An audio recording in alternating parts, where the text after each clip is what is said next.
Morning. May nag-PM. Pwede daw bang magmahal na matagalan ng madalian lang? Yung pagmamahalan ng madalian lang. Well, I cannot speak fluently in Tagalog. Yung pagmamahalan ng madalian lang. Bastos yun. Sa English ang tawag dyan, quick sex. Yun ay ginagawa lang ng mga hindi nagmamahalan. Yung gusto lang makatigam ng sarap. By the way, di sa parental guidance, special parental guidance. Hindi pagmamahalan yung parang tikiman lang at medyo nagpainit lang.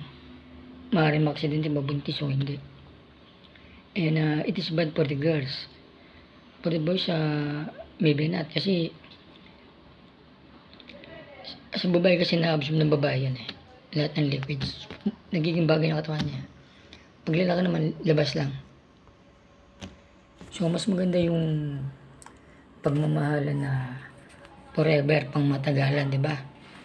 So, ako ngayon ang magtanong, payag ka ba na mahalin ka ng dragon? Because dragon, love forever.